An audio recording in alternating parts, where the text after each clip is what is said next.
అల్లూరు సీతారామరాజు జిల్లా అరకు పార్లమెంటు కూటమి BJP MP అభ్యర్థి కొత్తపల్లి గీత పాడేరులో మోదకొండమ్మ అమ్మవారిని దర్శించుకున్నారు. ఆమె రాకను తెలుసుకుని ఉమ్మడి బీజేపీ, జనసేన, తెలుగుదేశం పార్టీ కార్యకర్తలు, నాయకులు, అభిమానులు భారీ సంఖ్యలో వచ్చి ఘన స్వాగతం పలికారు. పాడేరు పట్టణ పురవీధుల్లో భారీ బైక్ ర్యాలీని నిర్వహించారు. ముందుగా ఆమె మోదకొండమ్మ ఆలయంలో చేరుకుని ప్రత్యేక పూజలు చేసి అమ్మవారి ఆశీస్సులు తీసుకొని నామినేషన్ పత్రాలను అమ్మవారి సన్నిధిలో పెట్టి ప్రత్యేక పూజలు నిర్వహించారు. అనంతరం ఆలయ కమిటీ దుస్సాల్వ కప్పి మెమోంటానిచ్చి సత్కరించారు. అనంతరం ర్యాలీగా జనసేన కార్యాలయం వరకు చేరుకుని అక్కడ మీడియా సమావేశంలో ఆమె మాట్లాడుతూ గిరిజనులకు బీజేపీ ప్రభుత్వం అనేక పథకాలు అమలు చేసిన వైఎస్ఆర్ రాష్ట్ర ప్రభుత్వం ఒక్క పథకాన్ని కూడా పూర్తిగా అమలు చేయనివ్వలేదని ఆరోపించారు.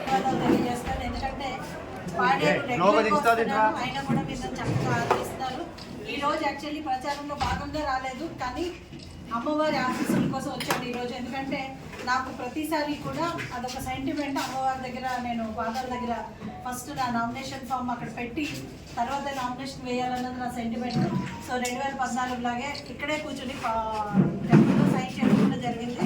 సో ఈరోజు ప్రచారంలో భాగంగా కాకుండా ఇక్కడ శ్రేణులందరూ కేవలం నన్ను ఒక వెల్కమ్ పక్కడానికి రావడం జరిగింది. సో వాళ్ళు ఉత్సాహపరచడానికి ఒక చిన్న స్పీచ్ పెట్టడం జరిగింది. ప్రచారంలో భాగంగా మళ్ళీ వస్తారు ఇక్కడికి. అమ్మవారి ఆశీస్సులతో ఈ రాష్ట్రానికి, ఈ దేశానికి, ఈ కాన్స్టిట్యున్సీకి మంచి జరగాలి. ఎందుకంటే గిరిజనులు చాలా విధంగా నష్టపోయిన పరిస్థితి ఈరోజు చూస్తాం. కాబట్టి చాలామంది గిరిజనులు ఈరోజు కడుపు మంటతో ఉన్నారు. జీవో నెంబర్ 3 విషయంలో అయితేనే, ఈరోజు ఉపాధి లేకపోవడం విషయం అయితేనే, ఇళ్ళు 25,000 కోట్లు యాక్చువల్లీ ట్రైబల్స్కి, పీవీటీజీస్కి ఇల్లు ఇవ్వడానికి కేటాయించినా సరే ఈరోజు ఇల్లు లేని పరిస్థితి మనం చూస్తున్నాం. ఇక్కడ ఇల్లు సరిగ్గా ఒక్క ఇల్లు కూడా ఈరోజు 5 సంవత్సరాలకు ఇవ్వలేదు. At the same time Paderu నియోజకవర్గానికి సంబంధించి, లేకపోతే మా పార్లమెంట్కి సంబంధించి అభివృద్ధి చెప్పాలంటే నరేంద్ర మోదీ గారి గవర్నమెంట్లో ఈరోజు మనం చూసాము. 650 పక్కన హాస్పిటల్ ఎక్కించుకుంటాము. అలాగే హైవే ఉంది. హైవే గ్రీన్ఫీల్డ్ అయితే నేను ఉండగానే అది అప్రూవల్ అవ్వడం జరిగింది. ఇప్పటి వరకు మనం ప్రధానమంత్రి గ్రామీణ సడక్ యోజన ద్వారా వేల కొద్ది నిధులు తెచ్చుకున్నాము, అభివృద్ధి చేసుకున్నాము, గిరిజన సప్లైలు తెచ్చుకున్నాము, ట్రైబల్కి తెచ్చుకున్నాము, జల్ జీవన్ మిషన్ ప్రతి ఇంటికి నీళ్ళ కోసం మనం పోరాడాము, తెచ్చుకున్నాము. అండ్ మోడీ గారు కూడా ప్రతి ఒక్క గిరిజనులకి ఆఖరి బొట్టు వరకు కూడా వాళ్ళకి బిందు వరకు వాళ్ళకి చేరాలని చెప్పి ఒక సంకల్పంతో ముందుకెళ్తున్నారు నరేంద్ర మోదీ గారికి. ఈరోజు ఆదివాసులు, మహిళలు 2 కళ్ళుతో సమానం.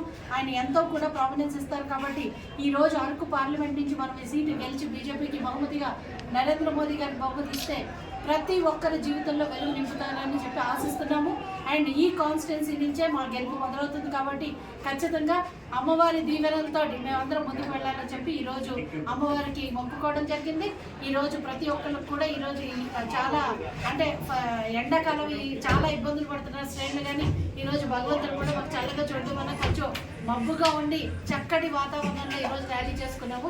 అందరికీ పేరు పేరు చొప్పున ఇక్కడ ఈ ర్యాలీలో పాల్గొన్న వారికి, నాకు ఆహ్వానం పలికిన వారికి అందరికీ కూడా ప్రత్యేకంగా ఇక్కడ ఆతిథ్యం ఇచ్చి జనసేన ఇన్ఛార్జ్గా, అరకు పార్లమెంట్ ఇన్ఛార్జ్గా ఉన్న గంగులయ్య గారికి, అలాగే మా అరకు ఎమ్మెల్యే అభ్యర్థిగా ఉన్న బాగి రాజారావు గారికి కూడా, కృష్ణారావు గారికి, బుర్ర నాగరాజు గారికి అందరికీ కూడా నేను హృదయపూర్వక ధన్యవాదాలు తెలియజేస్తున్నాను. ఎందుకంటే చాలా తక్కువ టైంలో నేను నోటీస్ ఇవ్వడం జరిగింది. నేను సాయంకాలం చెప్పాను, ఇవాళకి వాళ్ళంతా ఆర్గనైజ్ చేసుకున్నారు.